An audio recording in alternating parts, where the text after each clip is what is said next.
If you believe you're too far gone, that you'll always be this way, that people like you don't recover or don't go anywhere in life, you've already lost the battle.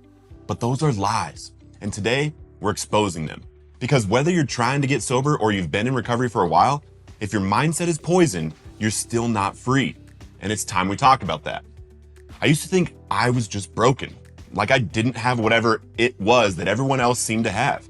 I watched people around me get clean, get happy, build lives, and I believed it wasn't possible for me.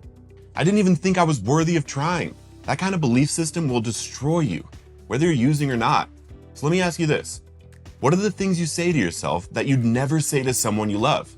What phrases are on loop in your head every single day?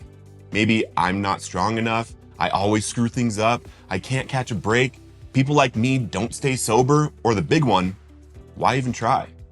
These are called limiting beliefs, and they are the invisible chains that keep people stuck.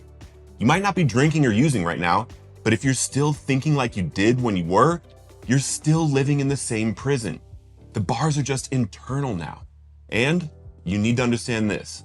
The thoughts you think and the words you speak are a choice.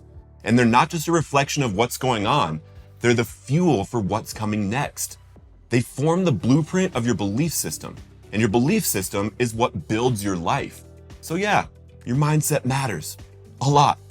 Before you ever pick up a pen to journal, before you call your sponsor, before you walk into a meeting or take the first step into treatment, what you believe about yourself sets the direction for everything else. If you believe you're always going to relapse, you will behave like someone waiting to fail. If you believe you don't deserve a good life, you'll reject opportunities, sabotage relationships, and stay small, even when the door is wide open. Not because you don't want more, but because deep down, you don't believe you're allowed to have it. And if that's you right now, I want you to hear this clearly. That belief is not the truth. It's just a thought that got repeated enough times that it started to feel like reality for you.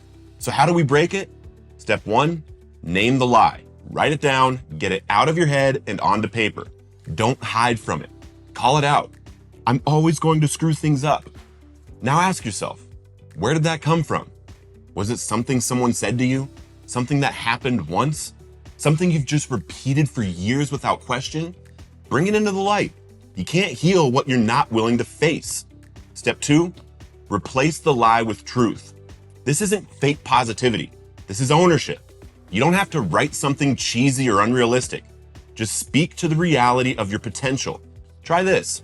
I've made mistakes, but I'm learning. I'm growing. I'm capable of doing it right. That's powerful. That's honest, and it moves you forward. Step 3, say it out loud every day.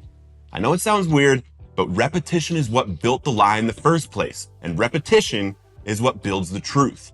You will never rise above the words you speak over your life. And when you say things out loud, your brain listens. You're either reinforcing defeat or reinforcing victory. That choice is up to you. When I started my recovery, I looked in the mirror every morning and said, I'm a man of purpose. I'm clean. I'm not who I used to be. I'm becoming everything God created me to be. And for a long time, it felt fake, but one day it didn't anymore. It felt like home because I had become what I believed. Step 4, change your environment. If the people around you reinforce your limiting beliefs, if they keep you tied up to your past, you've got to make a shift. Surround yourself with people who speak life, people who see your future and not your failures. Get in the rooms with encouraging people. Go to support groups. Find mentors who live in that kind of life you want. Borrow their belief system until yours is strong enough to stand on its own. Step 5, commit to stop repeating the lie. When that old thought creeps in, and it will, shut it down out loud. Say, I don't speak to myself like that anymore. It might feel awkward at first, but trust me, that's where the power is. Every time you reject the lie, you reinforce the truth. And every time you speak the truth, you build the foundation for a life you actually want to live. Listen, I don't care how long you've struggled. I don't care how many times you've relapsed or how far off track you've gotten in life. You are not your past. You are not your mistakes. You are not the voice of fear or failure in your head. You are the author of what happens next. And it all starts with what you believe and what you speak. So let me challenge you. Right now, drop a comment below.